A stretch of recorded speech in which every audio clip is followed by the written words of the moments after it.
Hi friends, फिर से स्वागत है आपके अपने यूट्यूब चैनल पे। आज हम पढ़ेंगे SSC GD previous years papers जो 10 दिसंबर 2021 को सेकंड शिफ्ट में हुआ।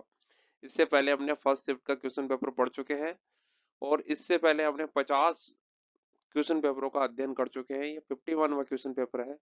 कंटिन्यू अपने अध्ययन को बनाए रखें और एक निरंतर अभ्यास से पूरे से पूरा क्वेश्चन करने की कोशिश करेंगे हम। भाई 20 में से 20 क्वेश्चन आपके सही हो और अधिक से अधिक नंबर आए आपके। तो इसी को ध्यान में रखते हुए ये हमारा पेपर है। तो हमारा पहला क्वेश्चन है, निम्नलिखित में से किसने चेस्को की 2020 में junior speed online chess championship जीती? तो हमारे पास चार ऑप्शन है, अलेक्सी सरना, एंटोवा स्मिरनोव, निहाल सरीन, चौथा है एंड्रू टेग। तो राइट आंसर है निहाल सरीन। सही उत्तर है निहाल सरीन। निहाल सरीन ने रूस के एलेक्सी सरना को हराकर चेस कॉम की 2020वीं जूनियर स्पीड ऑनलाइन शतरंज चैंपियनशिप जीती। ये केरल का शतरंज में माहिर विलक्षण प्रतिभा संपन्न बालक है। अबू धाबी मास्टर में अपना तीसरा और अंतिम ग्रैंड मास्टर मानदंड हासिल करने के लिए बाद निहाल सरीन भारत के 53वें ग्रैंड मास्टर बने हैं। यह शतरंज के इतिहास में 12वें सबसे कम उम्र की ग्रैंड मास्टर है। इससे पहले मैं आपको बता दूं कुछ एडिशनल जानकारी के लिए आपके लिए, जो एक जैसे डोमा राजू मुकेश गुकेश का नाम सुना होगा आपने, जिन्हें आमतौर पर गुकेश डी के नाम से भी जाना जाता है। भारत के एक शतरंज खिलाड़ी है। 12 साल 7 महीने और 17 दिन की उम्र में ही गुकेश ने 15 जनवरी 2019 को भारत की सबसे कम उम्र की ग्रैंड मास्टर बने थे। ऐसे ही आपको मैं एक और उदाहरण देता हूँ, स्वेन मैग्नस कार्लसन का, जो नॉर्वेजियन है, शतरंज के ग्रैंड मास्टर है। वह वर्तमान में विश्व शतरंज चैंपियनशिप, विश्व रैपिड शतरंज चैंपियन और विश्व ब्लेड शतरंज चैंपियन है। और एक और उदाहरण है रौनक साधवानी, भारत के 65 ग्रैंड मास्टर, जिन्होंने 13 साल की उम्र में ही ग्रैंड मास्टर बनने के लिए रूसी जीएम अलेक्जेंडर मोटलेव को हरा दिया था। अभी हमारा है नेक्स्ट क्वेश्चन, वस्तुओं और सेवाओं के उत्पादन के लिए सबसे कम क्या आवश्यक है?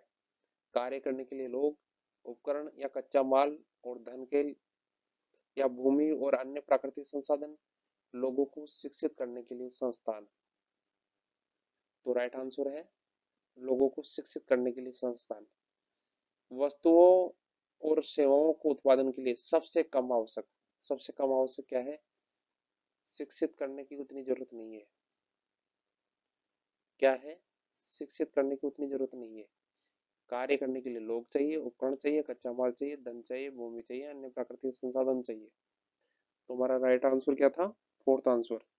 नेक्स्ट क्वेश्चन, निम्नलिखित में से कौन सा अंग मानव नेत्र की संरचना से संबंधित है? जाह्नविका, पारितारिका, पलिया या वर्तिकाग्र? तो राइट आंसर है पारितारिका। सेकंड आंसर राइट आंसर है। नेक्स्ट क्वेश्चन, भारतीय सेना की पूर्वी कमान का मुख्यालय निम्नलिखित में से कहां पर स्थित है? लखनऊ में, गुवाहाटी में, कोलकाता में या पुणे में? आपको मैं पूरी कमान के ऊपर जाने से पहले यह बताना चाहता हूं कि भारत की 7 कमांड है। जो सबसे पहली है उत्तरी कमांड। कौन सी है? उत्तरी। दूसरी कौन सी है? दक्षिणी। तीसरी कौन सी है? पूर्वी कमांड। चौथी कौन सी है? पश्चिमी। पांचवी कौन सी है? सेंट्रल। छठी कौन सी है? ट्रेनिंग।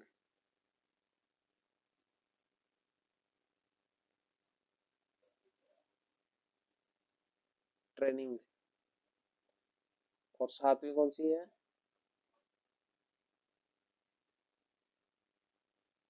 साउथ वेस्ट कमांड है सातवीं कमांड हमारी। दक्षिणी पश्चिमी कमान है।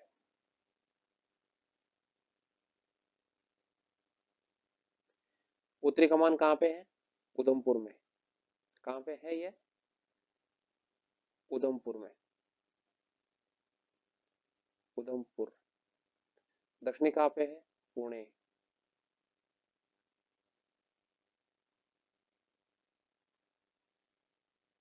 पूर्वी कहाँ पे है? कोलकाता में। थर्ड आंसर राइट आंसर है। पश्चिमी कहाँ पे है? चंडीगढ़ में। सेंट्रल कहाँ है? लखनऊ में।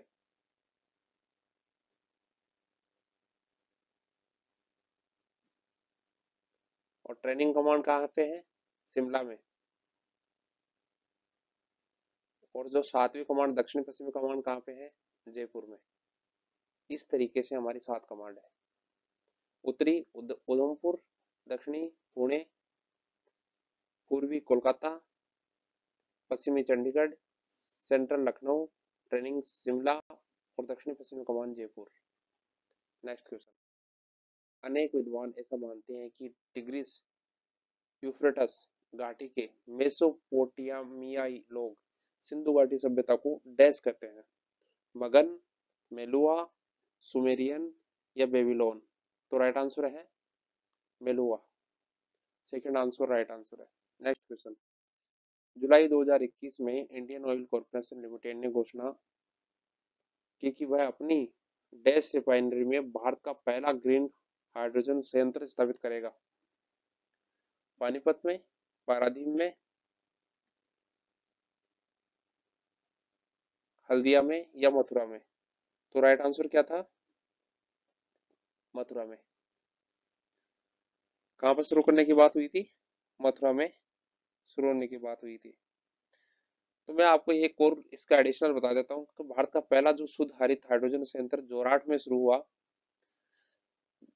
जो ऑयल इंडिया लिमिटेड ने आज असम में अपने जोरहाट पंप स्टेशन में 10 किलोग्राम प्रतिदिन की स्थापित क्षमता के साथ भारत के पहले 99.999% शुद्ध ग्रीन हाइड्रोजन पायलट प्लांट की शुरुआत की। इसके साथ ही भारत ने हरित हाइड्रोजन अर्थव्यवस्था की दिशा में पहला महत्वपूर्ण कदम उठा लिया। इस संतरण को रिकॉर्ड 3 महीने के समय में चालू किया गया है। Next question. भारतीय अंतरराष्ट्रीय खिलाड़ी के.एम. बीनामोल किस खेल से संबंधित है? कुश्ती से, बैडमिंटन से, एथलेटिक्स से या टेबल टेनिस से। तो राइट आंसर क्या है? एथलेटिक्स से। Next question. Bengal broke away from Mughal control under dash who was deputy to the governor of the province। अंग्रेजी को छोड़ो, हिंदी पे आओ सीधा।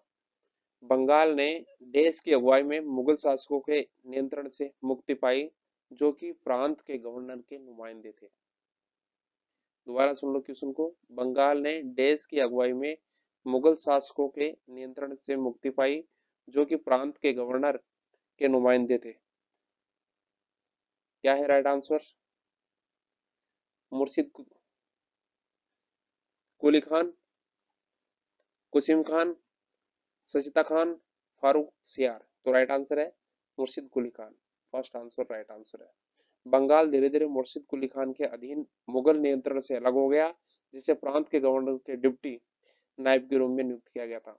18वीं शताब्दी में बंगाल धीरे धीरे मुर्शिद कुली खान के अधीन मुगल नियंत्रण से अलग हो गया था। उन्हें बंगाल के नायब यानी सूबे के गवर्नर को डिप्टी के रूप में नियुक्त किया गया था। उसने शीघ्र ही सत्ता पर अधिकार कर लिया और राज्य के राजस्व प्रशासन की कमान संभाल ली। इस तरीके से बंगाल में मुगलों के प्रभाव को कम करने के लिए उसने सभी मुगल जागीरदारों को उड़ीसा में स्थानांतरित कर दिया।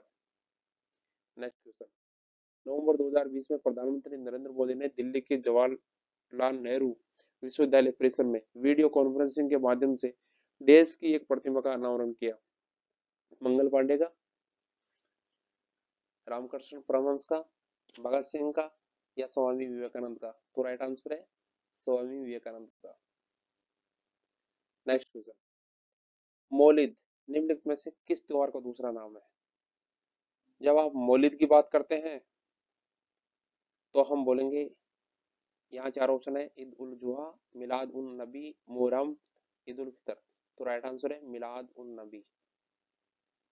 मौलिद ये अरबी वर्ड है, जिसे ईद ए मिलाद अन नबी जो अरबी वर्ड में है, ये पैगंबर के जन्म का पर्व है के नाम से भी जाना जाता है, का एक अनुष्ठान है। वह दिन जब इस्लामी पैगंबर मोहम्मद का जन्म हुआ बताया जाता है। यह इस्लामी कैलेंडर के तीसरे महीने रबी उल अव्वल में मनाया जाता है। जलवायु परिवर्तन से जुड़े पेरिस समझौते के आधार पर राष्ट्रीय निर्धारित योगदान के लिए भारत ने यह संकल्प लिया है कि 2030 तक हमारी बिजली उत्पादन क्षमता का देश गैर जीवाश्म ईंधन स्रोतों से उत्पन्न होगा। 40%, 20%, 30% या 10%। तो राइट आंसर है 40%। हमारा नेक्स्ट क्वेश्चन है 1932 में हस्ताक्षरित पूना समझौता महात्मा गांधी और डैश के बीच में हुआ एक समझौता था, जिसके बाद महात्मा गांधी ने अपना अनशन समाप्त किया। B R Ambedkar, Mohammad Ali Jinnah, lord Irwin या जवाहरलाल नेहरू। तो राइट आंसर क्या है? B R Ambedkar. क्या है right answer? B R Ambedkar first answer. 24 सितंबर 1932 को डॉक्टर बाबा साहब अम्बेडकर और महात्मा गांधी के बीच में हुआ था। पुणे की यरवदा सेंट्रल जेल में पंडित मदन मोहन मालवीय और बी आर अम्बेडकर ने कुछ दलित नेताओं के साथ मिलकर महात्मा गांधी के आमरण अनशन की समाप्ति करने के लिए एक समझौता पर हस्ताक्षर किया था, जिसको 1932 में पूना समझौता कहा गया। नेक्स्ट क्वेश्चन, जीवीए अर्थव्यवस्था के किस क्षेत्र में उद्योग या प्रखंड में उत्पादित वस्तुओं और सेवाओं के लिए मुख्य मूल्य की माप होती है? जीवीए का पूर्ण स्वरूप क्या है? Gross value added, growth value added, growth value asset या ग्रोस वैल्यू एसेट। तो राइट आंसर है gross value added. First answer right answer है। देखो मैं आपको हिंदी में समझाता हूँ। इसका मतलब सकल मूल्यवर्धन किसी देश की अर्थव्यवस्था में सभी क्षेत्रों यथा प्राथमिक क्षेत्र, द्वितीयक क्षेत्र, तृतीयक क्षेत्र द्वारा किया गया कुल अंतिम वस्तुओं और सेवाओं के उत्पादन का मौद्रिक मूल्य होता है। साधारण शब्दों में कहा जाए कि जीवीए से किसी अर्थव्यवस्था में होने वाले कुल निष्पादन और आय का पता चलता है। किस लिए होता है? कुल निष्पादन और आय का पता चलता है। मैं आपको बता देता हूँ जीवीए और जीडीपी में क्या अंतर है। जीवीए अर्थव्यवस्था में विभिन्न क्षेत्रों के योगदान को समझने के लिए उपयोगी है, जबकि जीडीपी आर्थिक विकास की समग्र तस्वीर प्रदान करती है। नेक्स्ट क्वेश्चन, द्रोणाचार्य पुरस्कार देश से संबंधित है?